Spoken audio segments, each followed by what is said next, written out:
The sun shone brightly over Indianapolis on a crisp autumn afternoon. The arena buzzed with excitement as fans poured out of the stadium, chattering about the incredible game they had just witnessed. The hometown team had secured another victory, largely thanks to their rookie sensation, Caitlin Clark, who had dominated the court with her signature three-pointers and brilliant passes. Away from the cheering crowds, in a quiet neighborhood just 15 minutes from downtown, a little girl, named Lily, watched the game's final moments on the family television. She sat cross-legged on the floor, her small fingers clutching a worn basketball that seemed oversized in her hands. Her eyes never left the screen as Caitlin Clark made the game-winning shot. "She did it again, Mom!" Lily exclaimed, her face lighting up despite the visible tiredness around her eyes. At just 8 years old, Lily had been fighting leukemia for nearly 2 years. The treatments had taken away her once thick brown hair and often drained her energy, but they couldn't diminish her spirit or her love for basketball. Lily's mother, Beth, smiled from the kitchen doorway. She remembered how her daughter had discovered basketball just before her diagnosis, and how watching Caitlin Clark's college games had become their special ritual during hospital stays. When Clark was drafted to play professionally in Indianapolis, it felt like a sign. "Maybe someday you'll meet her," Beth had told Lily one night when the pain was too much and sleep wouldn't come. That someday was approaching faster than either of them had imagined. 2 weeks earlier, Beth had received a call from the Make-A-Wish Foundation. When they asked what Lily wanted most in the world, her answer came without hesitation. "I want to meet Caitlin Clark and ask her about basketball." Now, as Lily watched the post-game interviews, her father walked in holding an envelope. "I think this might be something special for you, kiddo," he said, handing her the envelope with a smile that couldn't quite hide the emotion in his eyes. Lily opened it carefully, pulling out a card with the team's logo. Her lips moved slowly as she read aloud, "Dear Lily, we would be honored if you would join us after next Saturday's game to meet with Caitlin Clark. She is looking forward to meeting one of her biggest fans." The little girl's reaction wasn't what her parents expected. Instead of jumping or shouting with excitement, she became very still, her eyes wide with wonder. Then she whispered, "I need to make a list of questions." For the next week, Lily carried a small notebook everywhere. Her parents watched as she carefully wrote down questions, crossed them out, and rewrote them. Some were about basketball techniques, others about what it felt like to play in front of thousands of people. But there was one question she wrote and then immediately covered with her hand, as if it were too special to share. The day of the game arrived, and Lily insisted on wearing her favorite blue dress rather than her basketball jersey. "It's more polite for important meetings," she explained seriously as her mother helped her into the wheelchair they used for longer outings to conserve her energy. The game was thrilling, with Clark scoring 28 points and leading her team to victory. But Lily seemed almost distracted, clutching her notebook and occasionally flipping through its pages. After the final buzzer, a kind woman from the team's community relations department met them and guided them through quiet hallways to a small meeting room. "Caitlin will be here in about 10 minutes, she explained. "She just needs to finish up with reporters." Lily nodded solemnly. "That's okay. Important people are always busy." When the door finally opened, Caitlin Clark walked in wearing her team warm-ups, her hair still damp from a quick shower. She wasn't the distant figure Lily had watched on TV. She was real, tall, and smiling directly at Lily. "You must be Lily," she said, kneeling down to be at eye level with the seated girl. "I've heard you're my biggest fan." Lily's shyness evaporated instantly. "I watch all your games, even the ones that start past my bedtime. Dad records them, but I make him promise not to tell me who wins." Caitlin laughed, a warm sound that filled the small room. "That's dedication. I love that." For the next 15 minutes, Lily asked her prepared questions, and Caitlin answered each one thoughtfully, as if talking to a fellow player rather than a child. She signed Lily's basketball, her jersey, and even her carefully maintained question notebook. As their time together was drawing to a close, Lily's parents noticed her becoming quieter, fidgeting with the edge of her dress. They recognized the sign. There was something important she wanted to say but was gathering her courage. Finally, just as the staff member indicated they had time for one last question, Lily looked up at Caitlin with serious eyes. "I have one. More question," she said, her voice suddenly smaller. "It's not about basketball." Caitlin nodded encouragingly. "You can ask me anything." The room grew still as Lily took a deep breath. Her parents exchanged a quick glance, neither knowing what their daughter was about to ask. The question in Lily's notebook, the one she had covered with her hand, was about to be revealed. The little girl's eyes, wise beyond her years from battling an illness most children couldn't pronounce, locked onto Caitlin's. In that moment, the basketball star wasn't just a celebrity athlete, but a fellow human being who might have an answer to something that had been weighing on Lily's heart through countless nights in hospital rooms. No one in that quiet room, not even Lily herself, could have predicted how her simple question would touch Caitlin Clark's heart, or how the athlete's honest response would create a moment that would extend far beyond the walls of that small meeting room. The small meeting room grew quiet, the staff member checking her watch, Lily's parents watching their daughter with a mixture of curiosity and concern, and Caitlin Clark waiting patiently for the little girl's question. The fluorescent lights hummed softly overhead, casting everyone in a gentle glow that seemed to make the moment feel even more intimate. Lily's fingers traced the edge of her notebook as she gathered her courage. Her voice, when it finally came, was clear but quiet. "Miss Clark, do you think God knows I'm sick? Does he still watch me play basketball in my backyard even when I'm not very good?" The simplicity of the question hung in the air. Lily's father reached for his wife's hand and squeezed it gently. This wasn't a question about basketball strategies or what it felt like to win championships.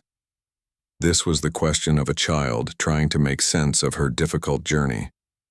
Caitlin's expression shifted. The confident smile of a professional athlete gave way to something more vulnerable. For a moment she seemed caught off guard, as if she'd prepared for every question except this one. The public relations staff member took a half step forward, perhaps ready to redirect the conversation, but Caitlin raised her hand slightly, signaling that she wanted to answer. "That's a really big question, Lily," she said finally, her voice softer than before. She moved her chair closer to Lily's wheelchair. "Can I sit next to you while we talk about it?" Lily nodded, making room by pushing her notebook aside. "You know," Caitlin continued, "I've thought about questions like that a lot myself. When I was growing up, my grandpa got very sick. I used to shoot hoops in my driveway and wonder if God was watching me or if he was too busy with more important things." Lily leaned forward slightly. "What did you decide?" Caitlin smiled gently. "I decided that God is big enough to watch everyone all at once. It's not like watching TV where you have to pick one channel. I believe he sees all of us, all the time." "Even when I miss all my shots?" Lily asked, her eyebrows pulling together with genuine concern. "Especially then," Caitlin said. "I think God cares more about how brave we are than how good we are at things." The basketball star reached into her gym bag and pulled out a small, worn wristband. It wasn't the flashy kind sold in sporting goods stores with team logos or motivational phrases. This one was simple, faded from wear. "See this? My mom gave it to me when I was in middle school. I was worried about trying out for the basketball team because I thought I wasn't good enough." She handed the wristband to Lily. "I've worn it for every important game since then." Lily turned the wristband over in her small hands. On the inside, nearly worn away but still visible, were the words, "He sees you." "Your mom wrote that?" Lily asked. Caitlin nodded.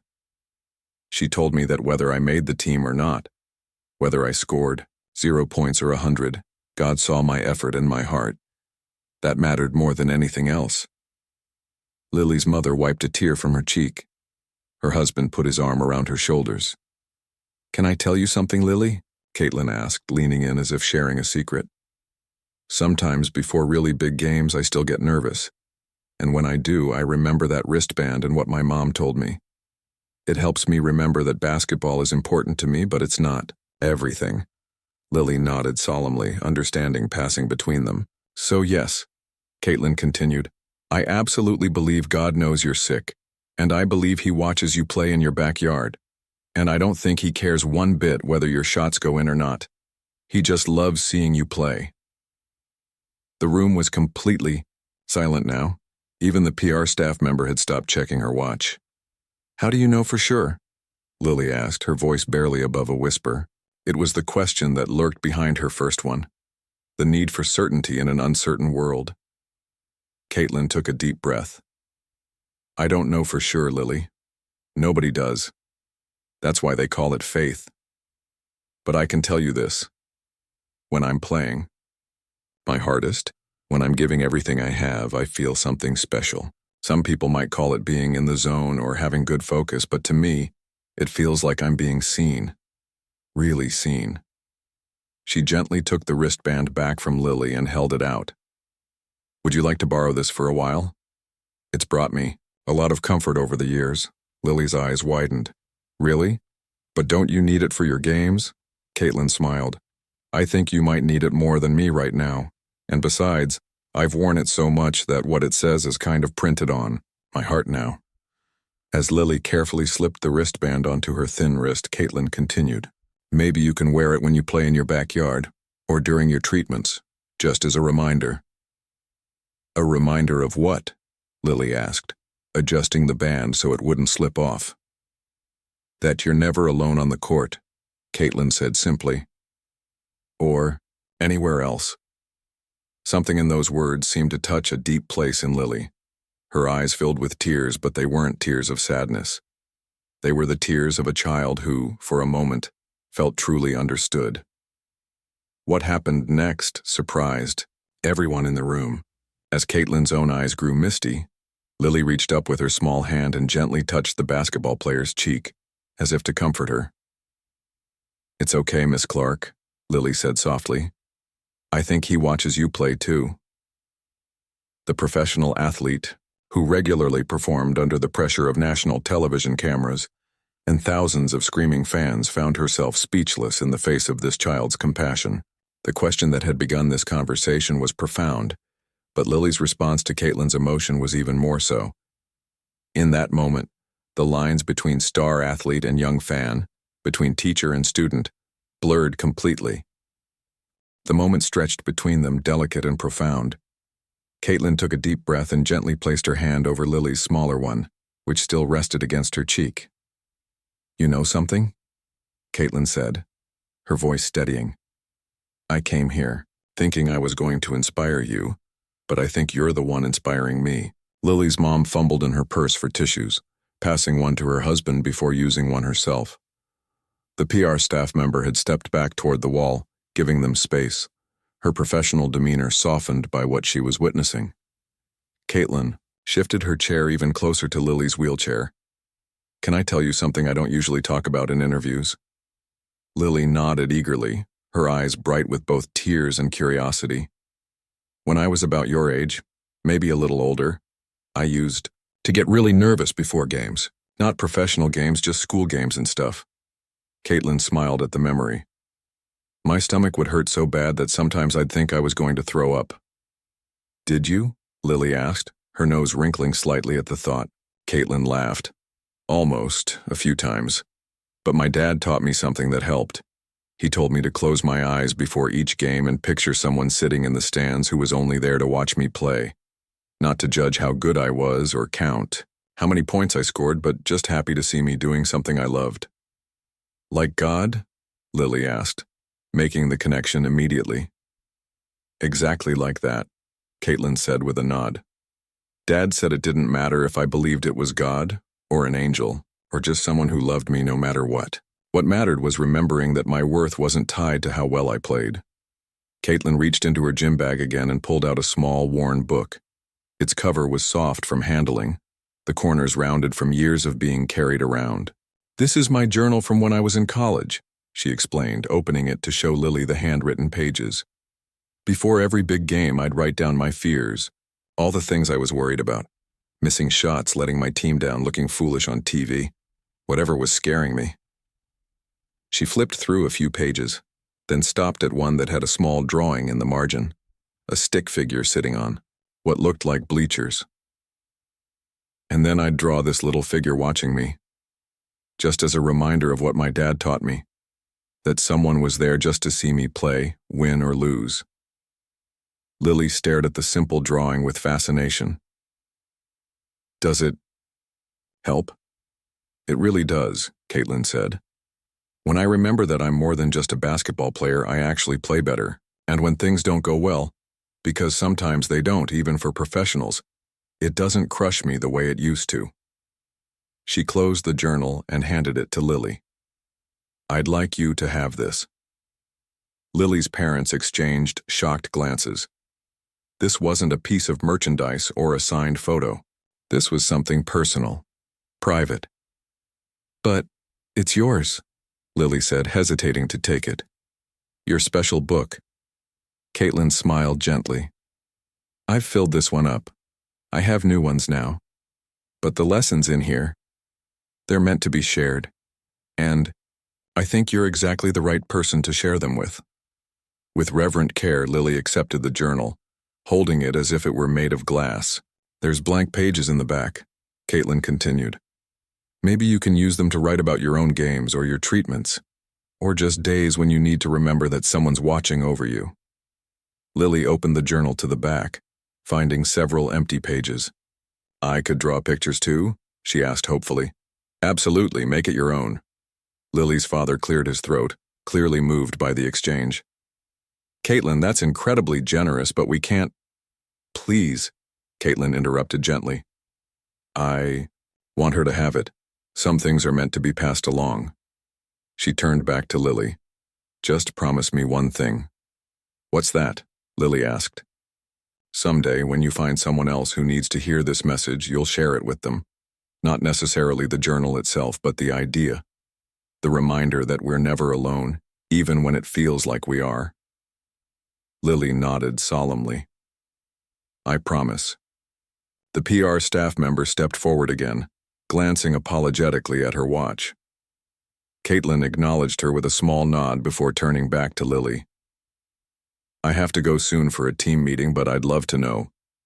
Do you have a favorite basketball move? Something you practice in your backyard?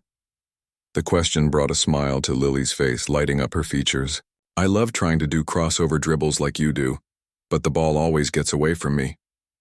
Caitlin laughed. Want to know a secret? When I was learning crossovers, I practiced with a tennis ball first. It's smaller, so when you go back to a basketball, it feels huge and easier to control. Lily's eyes widened. Really? That's so smart. Tell you what, Caitlin said, standing up. We have a few minutes left. Do you want to try a few dribbles together? I can show you some tricks. The excitement on Lily's face was answer enough. Her father helped her stand from the wheelchair, and though her movements were careful and somewhat unsteady, determination shone in her eyes. Caitlin pulled a basketball from her gym bag and gently handed it to Lily. Let's start with the basics, she said, kneeling down beside her. The secret is in how you position your fingers. As Caitlin guided Lily's small hands on the basketball, showing her how to control it better, something shifted in the room. The conversation about God and being watched over hadn't ended. It had simply changed form. Now it was expressed through the care with which the professional athlete adjusted the little girl's stance, the patience in her instructions, and the genuine delight she showed when Lily managed a small but successful dribble. In that moment, Caitlin wasn't just teaching basketball. She was demonstrating what she had talked about, the power of being fully present for another person, of seeing them completely. And in her gentle guidance was the answer to Lily's original question, a living example of how we can reflect divine attention through human care. The impromptu basketball lesson continued for several minutes. Lily's parents watched in wonder as their daughter, who often tired quickly from her treatments, seemed energized by Caitlin's guidance. The PR staff member had long since stopped, checking her watch, captivated by the scene unfolding before her. That's it, Caitlin encouraged as Lily managed 3 dribbles in a row. You've got natural talent. Lily beamed at the praise, her face flushed with effort and joy. Can you show me how to shoot too? Caitlin glanced at Lily's parents, silently asking permission. They nodded, Lily's father stepping closer in case his daughter needed support. "Let's do it," Caitlin said. She guided Lily to a spot about 6 feet from a small trash can in the corner of the room. "We'll pretend this is our basket. The key to a good shot isn't about strength, it's about form." She knelt behind Lily, gently positioning her arms. "Think of it like making a rainbow with the ball," she explained, moving Lily's arms in a slow arc. "And the most important part? Follow through. Your fingers should point to where you want the ball to go." Lily nodded, her face serious with concentration. On her third attempt, the ball arced perfectly and landed in the trash can with a satisfying thump. "I did it!" Lily squealed, turning to Caitlin with pure delight. "You absolutely did," Caitlin agreed, giving her a high five. "Perfect form." As they celebrated, Lily suddenly wobbled slightly, her energy flagging. Her father moved quickly to steady her, and Caitlin noticed the change immediately. "I think that's enough basketball for today," she said gently. "Champions know when to rest, too." As Lily settled back into her wheelchair, Caitlin knelt beside her once more.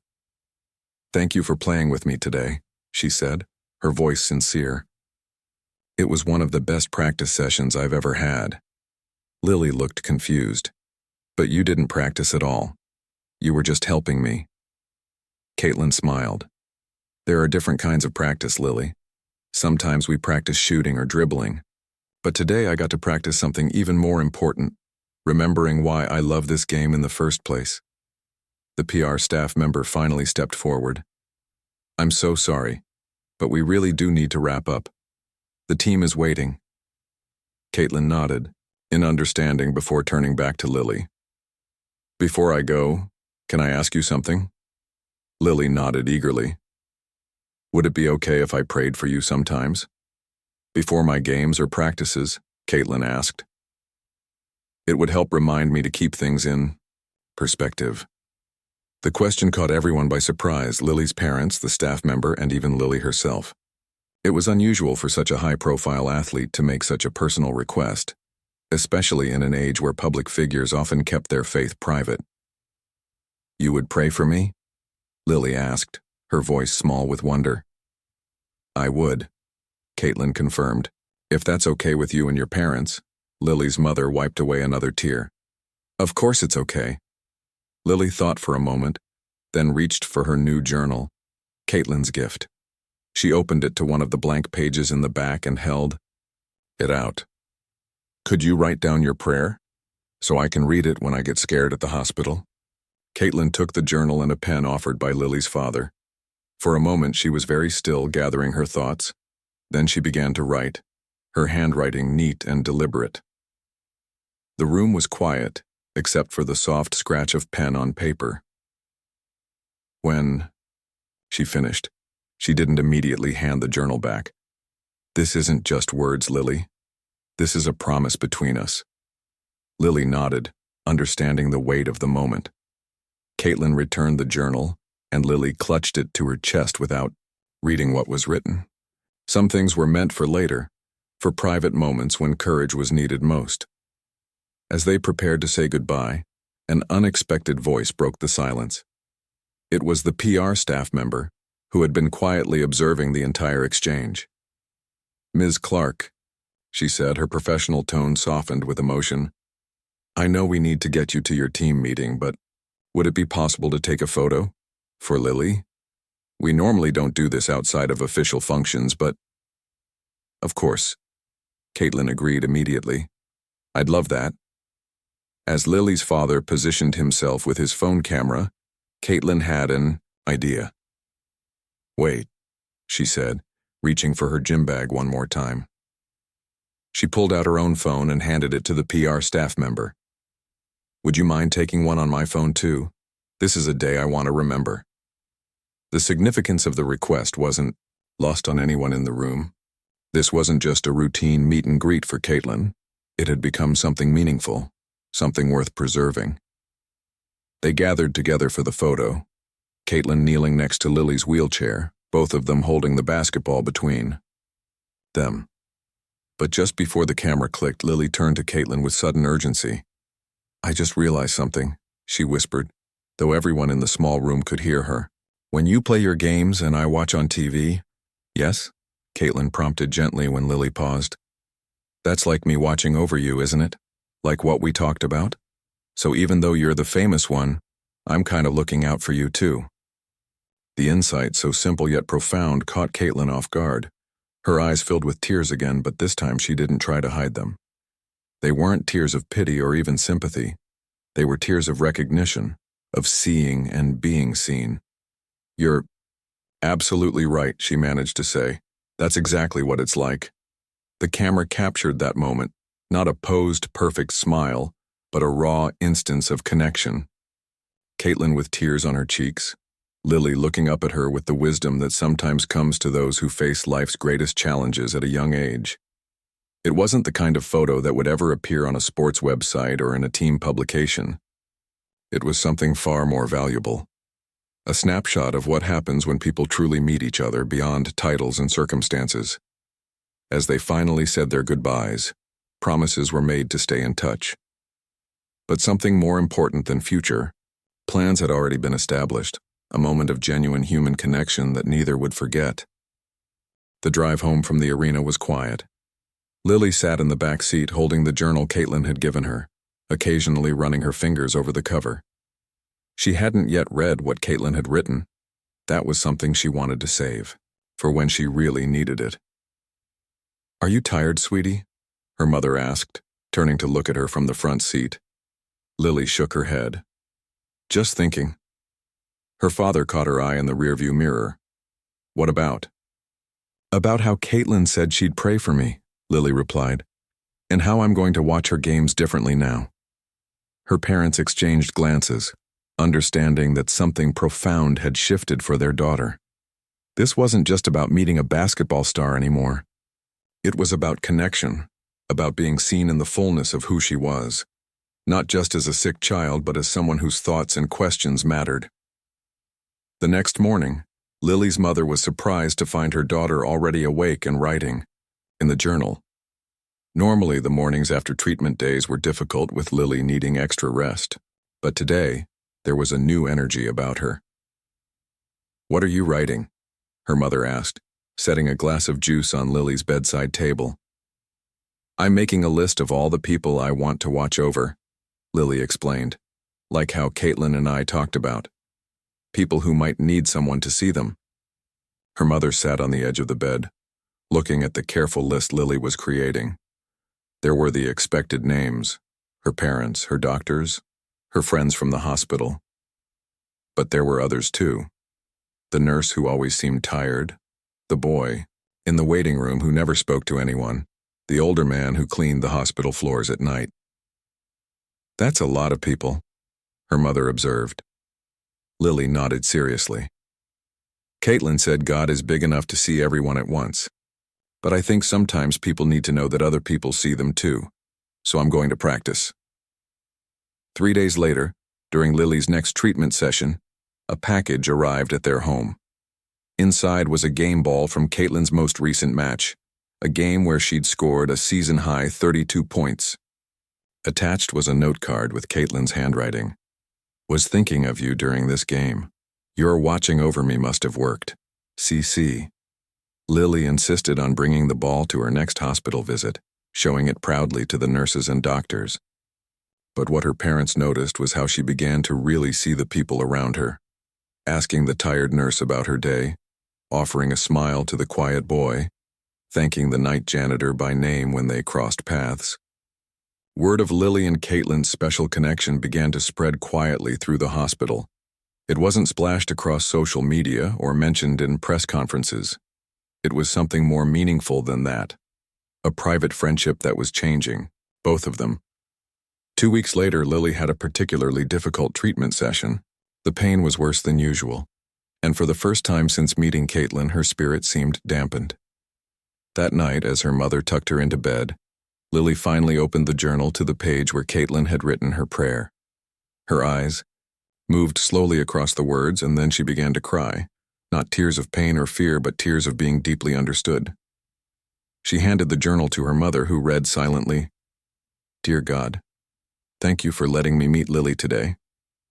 Thank you for the way she sees the world and the way she sees me, not just as a basketball player, but as a person who sometimes gets scared too. Please be with her during the hard days. When things hurt, when she's tired, when the treatments seem endless. Help her remember that she is never alone, and help me remember what she taught me, that being seen and truly known is one of the greatest gifts we can give each other. Watch over her when she plays in her backyard, when she sleeps, when she fights her toughest battles, and help me play, with gratitude, remembering what really matters, amen. The next day, without telling Lily, her mother sent a text to the number Caitlin had given them. It was a simple message with a photo attached. Lily in her hospital bed wearing Caitlin's wristband, holding the basketball, and smiling despite the IV in her arm. The caption read, "Tough day yesterday. Your words helped more than you know." The response came just minutes later. "On court for practice now. Wearing my lucky socks for Elle today. We got this." That "we" meant everything. In the months that followed, their connection continued. It wasn't about publicity or photo opportunities. Caitlin never mentioned Lily in interviews, and when reporters eventually caught wind of their friendship and asked about it, she would only say, "Some things are meant to be private." But the impact of their meeting rippled outward in ways neither could have anticipated. Lily's approach to her treatments changed. She still had hard days, still felt fear and pain, but there was a new resilience in her. She'd begun keeping a tally in the Journal of God sightings, as she called them, moments when she felt seen, moments when she managed to truly see someone else. For Caitlin, the change was subtle but profound. Teammates noticed she seemed more centered, less rattled by bad games or negative press. Before each game, she had a new ritual, a moment of quiet reflection, touching the spot where her old wristband used to be. 3 months after their first meeting, Lily completed her final round of treatment. The doctors were cautiously optimistic, using words like remission and recovery. That same week, Caitlin's team made it to the playoffs for the first time in years. As Lily rang the bell at the hospital, the traditional celebration for completing treatment, her parents surprised her with tickets to Caitlin's next home game. It would be their first time seeing her play in person since that life-changing meeting. What Lily didn't know was that Caitlin had arranged something special too. Under Lily's seat at the arena would be a small package containing a new wristband, one made specially for her. On the outside, it had Lily's initial and Caitlin's jersey number, but on the inside, visible only to Lily, were the words that had started their journey together. "He sees you, and so do I." Their story wasn't about a basketball star granting a wish or a sick child finding a hero. It was simpler and more profound than that. It was about two people who for a brief moment asked life's biggest questions together and found comfort not in the answers, but in the shared search. And in that sharing, both discovered the powerful truth that sometimes the most divine act is simply to see another person and to let yourself be seen in return.